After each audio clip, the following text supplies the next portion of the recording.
Bonjour, bonsoir, selon le moment que vous allez m'écouter et nous suivre. Gypsy Geneviève, née médium et chamane, avec 50 années d'expérience. J'aimerais vous partager un module qui me tient à cœur, particulièrement. Je vais vous parler d'abord de la médiumnité. Également aussi, j'irai dans une autre dimension, un tout petit peu plus tard, pour vous partager l'intuition avec les instruments ou outils de la divination. Ils se complètent tous et sont quand même indépendants les uns des autres. Alors pour ceux qui se posent des tas de questions, ils auront certainement leur réponse. Donc on y va avec le terme que j'ai employé au début, la médiumnité. Ça existe depuis que l'être humain existe, c'est sûr et certain. Le médium est un individu, un homme ou une femme, même les enfants aussi, qui capte les énergies, qui perçoit les vibrations des esprits désincarnés, c'est-à-dire qui sont dans le monde spirituel, ou bien les esprits incarnés qui vivent ici sur Terre. En un mot, une personne qui vit sur Terre, son âme peut transmettre le message à un médium qui peut se trouver à 50 000 kilomètres de là. C'est fait toujours avec de l'amour inconditionnel pour cet esprit incarné, mais aussi lorsqu'il s'agit d'un esprit désincarné qui se trouve dans le cosmos, dans le monde spirituel tout simplement. Ce médium va entendre les messages de cet esprit qui sera fait toujours aussi avec amour inconditionnel, bien entendu. Alors, qu'est-ce que c'est un médium? Tout simplement, comme je disais précédemment, on capte les énergies. D'habitude, je dis toujours, nous sommes nés médiums. Mais tout va dépendre à quel niveau. C'est un peu comme un chanteur. Il y en a qui chantent l'opéra, il y en a qui chantent la petite chansonnette, et d'autres qui chantent une chanson entre deux rythmes, si je puis dire. Donc tout est un niveau de captation du médium à ressentir les énergies de prime abord. Vous savez, quand on vient au monde, on ressent les énergies de sa mère sans même la voir. Donc, nous sommes nés de cette façon. Également, nous pouvons voir, le médium voit. Qu'est-ce qu'il voit? Il voit les énergies. Et en règle générale, l'esprit qui va se présenter à lui ou à elle. Alors oui, c'est vrai que les esprits vont se manifester et se présenter dans une forme qui leur plaît. Je m'entends. La personne peut être décédée, on va dire à l'âge de 70 ans, et puis il va se présenter sous une forme beaucoup plus jeune. C'est leur droit. Mais quel que soit leur âge, le médium va capter ces énergies qui sont primordiales et essentielles pour les transmettre à la personne qui attend et qui espère, bien entendu, de la guidance à travers les messages médiumniques qui lui seront partagés. Donc, il y a ce genre d'évolution, mais il y a aussi un autre niveau qui est très important. Il y a la clairaudience. Bon, qu'est-ce que c'est la clairaudience? Bien, tout simplement, le médium a la capacité d'entendre les voix des esprits. Donc, il transmet ce qu'il entend. Moi, je perçois, j'entends et je vois. D'autres talents vont peut-être se manifester plus tard, pourquoi pas, on va les accepter.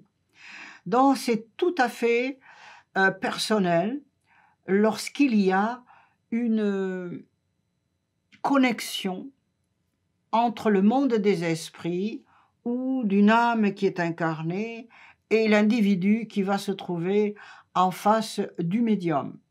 Naturellement, il va de soi que la personne en face du médium doit être compatible avec l'énergie du médium et le médium avec l'énergie de la personne. C'est un échange de vibrations, c'est un échange de sensations. En un mot, il faut que le tempo soit très agréable, un peu comme lorsque on entend une chanson. Tout est fait en vibration. C'est pas seulement les tons qui comptent, mais les vibrations qui entourent les individus. Alors c'est sûr et certain que ce genre de communication, elle va être ce qu'on appelle de la voyance directe. Il n'y a aucun outil ou instrument de la divination qui va rentrer en ligne de compte. Ça, c'est pour plus tard, si on le désire. Alors, bien entendu, le médium a cette capacité extraordinaire à la naissance. Il a ses dons à la naissance.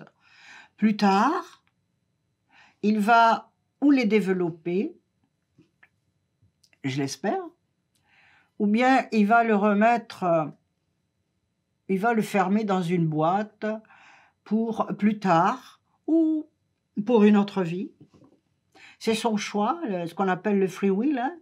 Alors, il ne faut pas bousculer les enfants qui ont cette capacité, ou les adultes.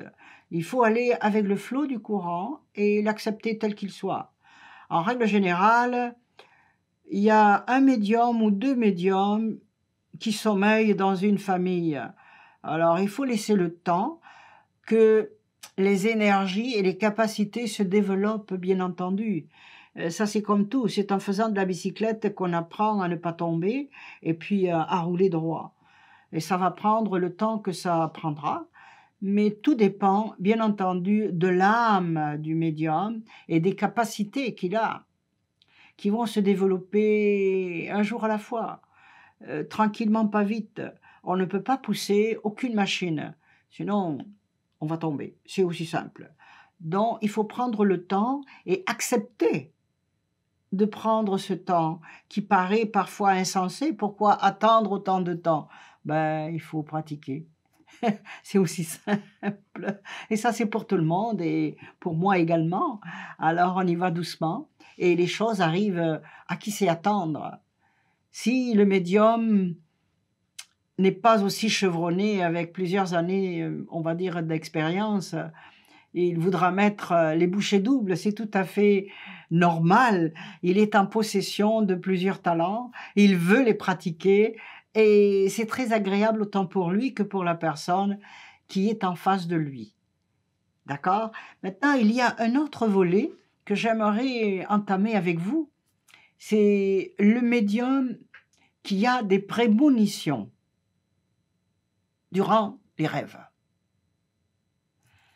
Et il y en a beaucoup qui ont ce genre de prémonition. Ils sont capables de percevoir, de ressentir et de savoir en définitive et même de voir des événements qui vont survenir dans un proche avenir ou dans 2-3 mois, des événements comme ou des catastrophes ou bien une personne qui va se marier dans 3-4 mois, il va le pressentir, ou bien quelqu'un qui va tomber dans l'escalier, on va dire, pour ne pas aller trop fort dans les prémonitions et les événements. C'est un talent particulier et je suggère à toutes les personnes qui ont ce talent prémonitoire, c'est le matin en se levant d'écrire tout ce qu'il a rêvé ou qu'il a vu durant son voyage astral, on va dire. Et une fois qu'il a pris son petit déjeuner, c'est tout simple, il va relire ce qu'il a écrit sans analyser. Et c'est sûr et certain qu'il va y avoir des informations qui vont rejaillir de ce qu'il a vu ou ce qu'il a écrit sur son petit calepin. C'est tout à fait normal. Alors, demandez le soir, avant de vous coucher, tout simplement, mais j'aimerais recevoir le message qui est important pour quelqu'un ou pour moi-même. Tout simplement, s'il vous plaît, et merci d'avance. C'est clair, tout simple. Et le lendemain, il va avoir cette prémonition qui va arriver, qui va s'inscrire sur son carnet de notes et il va le partager. Voilà, ça c'était, je dirais même comme un chapitre de la médiumnité.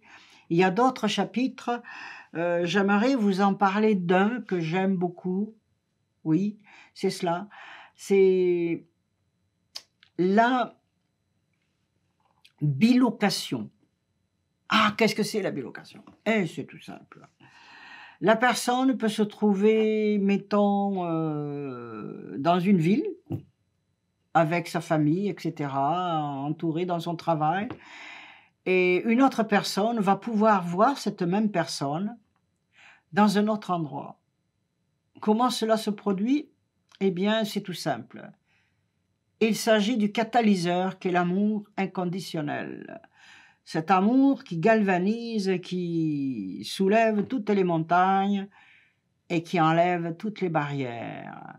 Supposons que, on va dire une maman, un papa, se trouve à Paris, on va dire, et d'un seul coup, il ressent le besoin important d'un membre de sa famille, particulièrement un enfant qui lui est cher, qui est en difficulté, cet enfant, qui a besoin de quelque chose ou qui est malade, enfin quelque chose et qui est grave pour cet enfant, qui ne va pas perturber le père ou la mère, mais qui va lui donner comme un petit coup de fouet dans le cœur. L'âme va aller dans un autre endroit, et c'est ça qu'on appelle la bilocation, pour rassurer l'enfant, pour lui donner ce dont il a besoin, pour le soulager, également lui apporter un bien-être s'il est malade, s'il est fiévreux ou s'il est vraiment mal en point. Ça, c'est de la bilocation à l'état pur, fait seulement avec de l'amour inconditionnel. Donc, voyez-vous, il y a plusieurs volets et paragraphes, je dirais, de la médiumnité. Entre nous, j'aimerais vous partager à la fois, il y avait le célèbre Père Pio qui, lui, faisait la bilocation et qui allait un petit peu partout dans le monde pour soulager, pour aider et pour aimer. Voilà, ça c'est un côté extraordinaire dont on ne parle pas suffisamment. Alors partagez-le, s'il vous plaît, parce que cela existe et c'est très vrai, aussi bien que je suis là en face de vous. Voilà, ça c'est un autre volet. Il y a d'autres volets que j'aimerais vous partager. C'est ce qu'on appelle les trans. Bon, qu'est-ce que c'est la transe? Eh bien, je vais vous en parler un petit peu. Le médium va se tenir assis sur une chaise ou bien allongé sur un lit, si c'est plus confortable pour lui ou pour elle, et il va devenir et ressentir un niveau très différent du niveau normal. Et il va se mettre en transe, il va rentrer en transe plutôt, et il va partager des messages qui lui sont transmis dans un état de relaxation totale. Et il ne sait pas qui est en face de lui, mais il va, c'est-à-dire un consultant peut être là, et il va donner des messages en étant endormi. Il y avait un célèbre prophète qui faisait ce genre de transmission, c'était Edgar Cayce aux États-Unis. Et il n'y a pas que lui, il y en a beaucoup qui le font. Moi, je ne le fais pas, mais ça existe et c'est très très bien pour les personnes qui sont en accord avec cette forme de transmission. Donc, c'est ainsi. Il y a également d'un autre volet de la médiumnité qui est très peu connu peut-être, lire les énergies médiumniques à travers une photographie plus ou moins récente. Exemple, moi je peux le faire, il y en a d'autres qui peuvent le faire, je le souhaite d'ailleurs. Bien, je peux lire les énergies sur une photo d'une personne Je peux faire de la médiumnité, je peux dire si cette personne se sent bien, si elle se sent pas bien, si c'est une bonne compagne ou un bon compagnon pour le consultant ou la consultante. Ça, c'est très important. Et qu'est-ce qu'on fait avec? Est-ce qu'on se fiance? Etc., etc. Dans une autre veine, je dirais, une photographie ou une image de la compagnie que la personne travaille, dont je vais pouvoir lui dire cette compagnie est bonne pour vous ou pas, ou bien vous devriez élaborer davantage sur ce ou cet autre talent que vous avez, parce que je vais le voir, bien entendu, et vous pourrez aller de l'avant ou vous pouvez faire carrière dans cette compagnie ou pas du tout. Parce que les énergies ne sont pas conformes, on va dire, et que le consultant désire davantage de défis. Cela existe très bien. Les défis, c'est ça qui nous fait avancer en tant qu'être humain. Donc, de cette façon, je vais pouvoir donner les informations claires et précises. Donc, si je n'ai pas de photographie de la compagnie, du sigle, comme on dit si bien, eh bien, juste le nom. Je vais juste écrire le nom et cela va me parler, cela va me communiquer. Même si vous avez une photographie d'un défunt ou de quelqu'un que vous voulez avoir des informations, sur photographie, je le fais. Je donne les messages qui me viennent, mais aussi si vous n'avez pas de photographie avec juste le prénom. Parce que le prénom, c'est une énergie et vous pensez à la personne dont l'énergie de cette personne va se glisser devant moi afin que je puisse lire ce qui est important pour vous de savoir. C'est très important. Est-ce que votre enfant est fatigué? Est-ce que votre mari, par exemple, est au bord du burn-out? Ce n'est pas de la médecine, c'est de la médiumnité. On lit les énergies et le monde des esprits me transmettent leurs messages directement. Et c'est ça qui est très important, car souvent, on ne peut pas élaborer plus que ce qu'il faut. C'est-à-dire que « ah, j'espère » ou « peut-être », ça n'existe pas en médiumnité. C'est du clair et du précis. Ça, c'est très important pour chacun de vous qui m'écoutez, merci, qui transmettez peut-être ce module également, car il y a beaucoup de questions qui sont posées au médium à l'avance, alors qu'en règle générale, il ne faut pas vraiment poser les questions. Le médium va répondre automatiquement de façon, comme je disais précédemment, directe, parce qu'il reçoit déjà des messages des esprits incarnés ou désincarnés, et c'est toujours fait avec beaucoup d'amour. Maintenant, ce qui est très important, si une personne arrive et qu'elle aimerait, on va dire, recevoir un message de son papa, de sa maman qui est décédé, ou un frère, etc.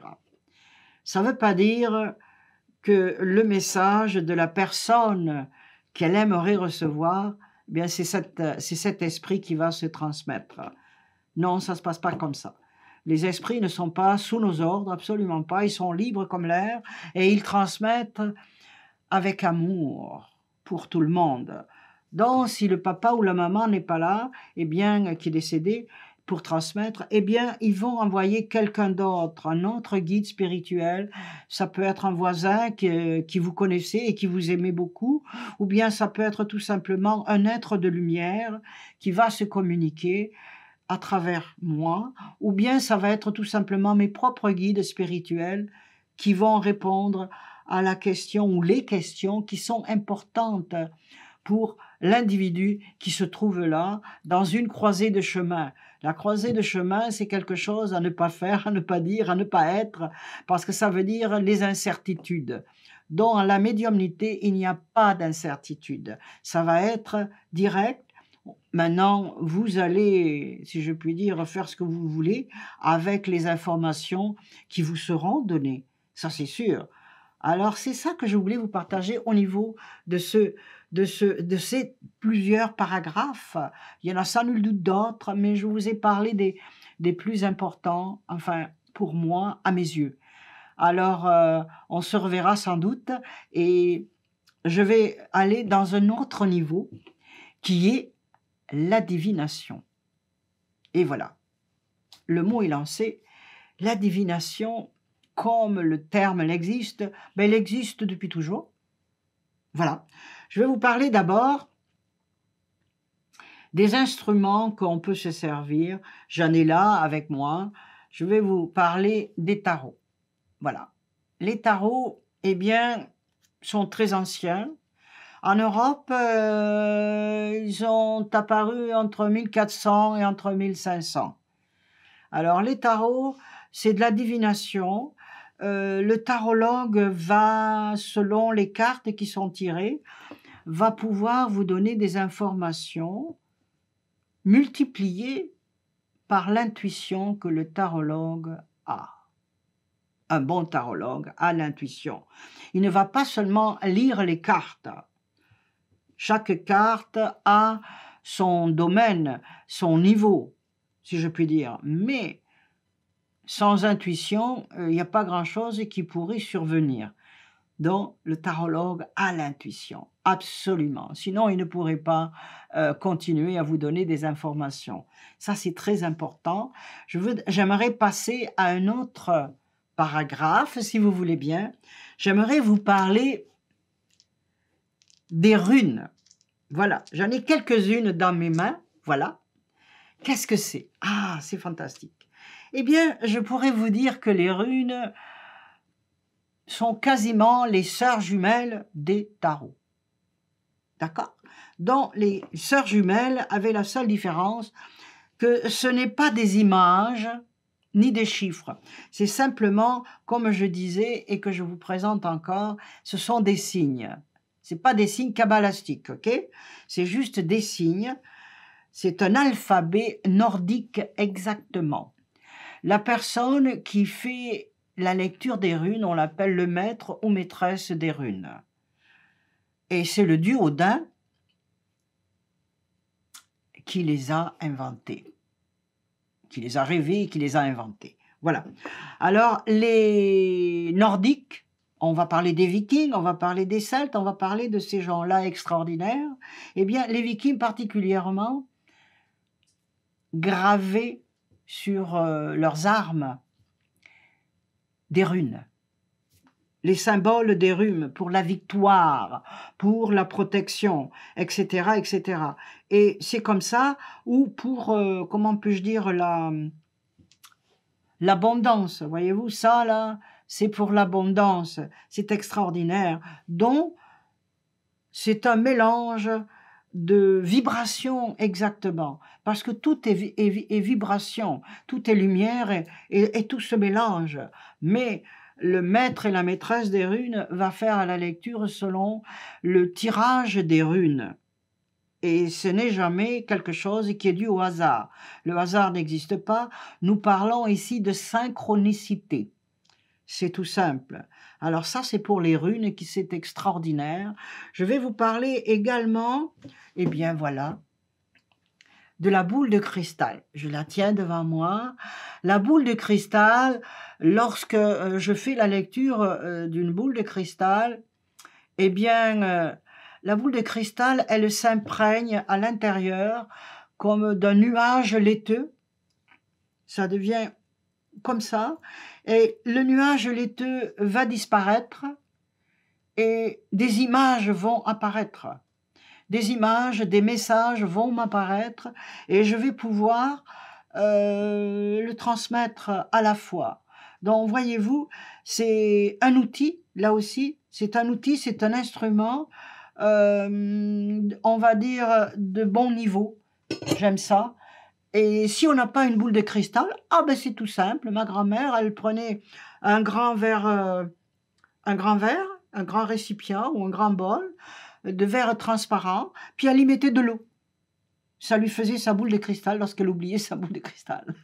Et je peux faire la lecture avec juste un grand bol et de l'eau à l'intérieur.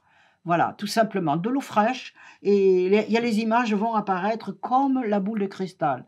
C'est naturel, c'est tout naturel de toute façon. Voilà, c'est ça que je voulais vous transmettre. Il y a autre chose, un autre niveau que j'aime beaucoup, ce sont les lignes des mains. Voilà, les lignes des mains, ce sont des empreintes personnelles, car chacune des personnes a ses propres lignes. Je lis les lectures des deux mains, pas seulement la main gauche qui est reliée avec le cerveau droit. Non, non, je fais avec la main droite et également qui est reliée avec le cerveau gauche, d'accord? Parce qu'on ne peut pas avoir deux mains et ne pas les utiliser, les deux en même temps. Donc je les lis en même temps, les deux, et vous avez les lignes les plus essentielles, c'est la ligne de vie, c'est la ligne de cœur, la ligne de tête. Bon, je ne dis pas à quel âge la personne va décéder, parce que il peut y avoir un accident qui peut survenir et d'un seul coup, l'accident va être résorbé et il va disparaître. Donc, on ne peut pas faire ce genre de divination, enfin pour moi. D'accord? Et tout ça va dépendre de ce que l'âme a décidé. Est-ce qu'elle revit? Est-ce qu'elle continue? Ou est-ce qu'elle s'arrête dans cette vie-là? D'accord? Donc, pas de suggestion de ce genre, du moins pour moi. Voilà. J'ai aussi à vous montrer. Voilà. C'est un pendule. C'est un pendule tout simple. Enfin, tout simple, il est quand même fabuleux, parce que c'est une améthyste. Voilà, je vous le montre, c'est une améthyste qui est reliée seulement avec une chaîne. On le tient entre le pouce et l'index. Si c'est comme ça, la réponse va être peut-être. Si c'est comme ça, c'est non. Et si on le tourne vers la droite, si elle tourne vers la droite, ça va être oui. Alors, il y a juste à le tenir comme ça, on pose une question et le pendule, automatiquement, va réagir. Vous allez voir, ça va être magique. C'est magique de toute façon. Voilà, voyez-vous, la main ne bouge pas, mais le pendule va bouger. Voilà. Et vous voyez que mes doigts ne bougent pas du tout. Pas du tout. Voilà. Ça, c'est la démonstration réelle. Voilà. Merci. Maintenant, vous n'avez pas de pendule. Ah, ça, c'est grave, mais pas tout à fait. Voilà. Vous allez en faire un, vous allez en inventer un. Avec une bague, soit en or, soit en argent. Celle-ci est en argent, avec une pierre semi-précieuse. Voilà. Vous allez l'accrocher après une chaîne. Vous allez le tenir de la même manière. Puis vous allez voir que le pendule va se mettre en mouvement si je pose une question mentale. Mais vous allez la poser verbalement. Voilà, voyez-vous, là, ça c'est peut-être, voilà, et voilà, ça va tourner. Voyez-vous? Mes doigts ne bougent pas, c'est seulement le pendule. Il va donner la réponse, il me donne la réponse. Voilà.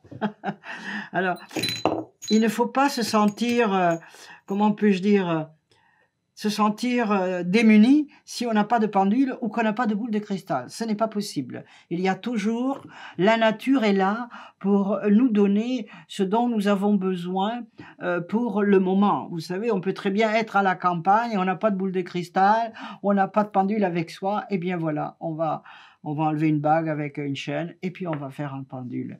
C'est tout simple. Donc c'est ça que je voulais vous partager, tous ces paragraphes qui sont tous différents et totalement indépendants les uns des autres, mais très importants, quels qu'ils soient. Donc voilà, mes amis, c'est ça que je voulais vous partager de façon franche, directe et très facile. Alors, je vous remercie d'avoir été là et je vous dis donc à tout bientôt.